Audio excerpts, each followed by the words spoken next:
Ay, Balingit, yes, God bless you.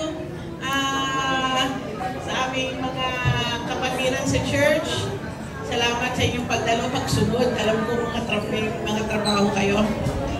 Pero salamat na kabahagi kayo ng pagdadalamhati ng aming pamilya. Pero masaya ako na nagkakasama-sama tayo. Hindi natatapos yung aming feasting eh.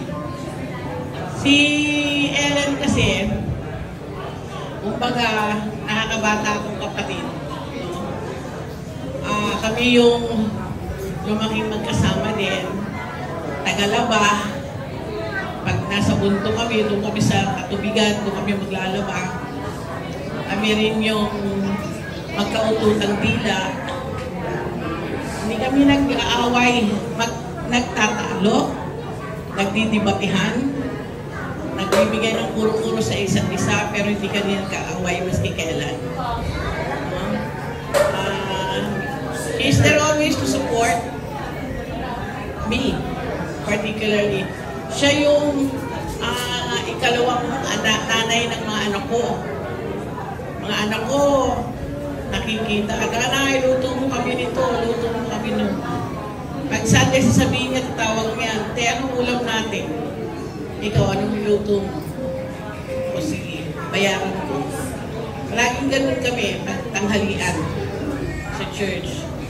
At yung tatay naman nila, si Tony, bilang second father nila, talaga namang sumuporta. At yung mga anak ko po, hindi, pagkamat ako ay na single parent, hindi po nagkulang ng father figure. Mula sa ano nila, kay Pedro yung sa senior pastor namin, hanggang kay Tony, at yung mga uncle, no? Si John, ano ba pangalan mo? Sani. Ikaw sweet, ha? Sani, Ernie, no? Si John Paul.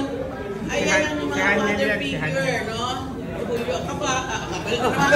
Bakit ka mo kapal na Julio Dulas? Alala ko si Ate Lea. Okay. Baka dumating si Akabal, ha? Ano yung tuloy? Ayun ako. Okay. Kaya nakakatawa ko, nalungkot lang ako.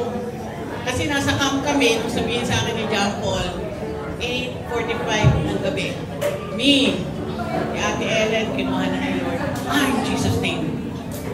Pero yun lang, sandali, tapos nag-pray ako, kasama ng congregation, at iiyakan na sila. Pero yun nga, ganun talaga, kanya-kanya tayong panahon, lahat naman tayo ay darating sa ganun.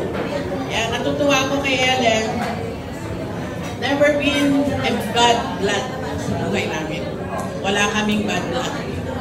Wala kaming inis, galit, o ano pa sa isa't isa. Kaya, salamat sa Panginoon. Makulit lang si Ellen kasi pag sinabi mo mag-church ka, palaging late. Palaging late. Ate! At sabihin niya, justify naman, tayo kaya ng aming lugar. Oo nga, kung umalis na lang sa isa, dito ka na ng alas 9. Sabihin ko palagi, pero nasawa na rin ako, paala ka na, matanda ka na. Basta importante, narito ka, ang presensya mo narito every Sunday. Okay na po. Kaya, salamat sa Diyos, sa buong pamilya, na patuloy namang nagmamahalan sa isa't isa. No? Naniwala ako doon.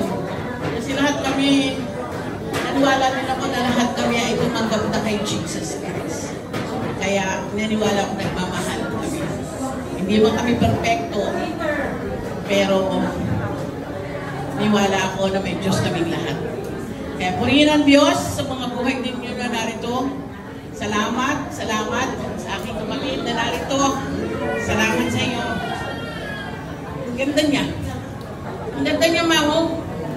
Diba? Pinakamaganda sa magkakapatid. Oo, pinakamaganda yan. Pinakamaganda yan. Kaya nga ate ganda ang tawag namin sa kanya. Nakakatuwa siya. Anyway, salamat po and God bless everyone.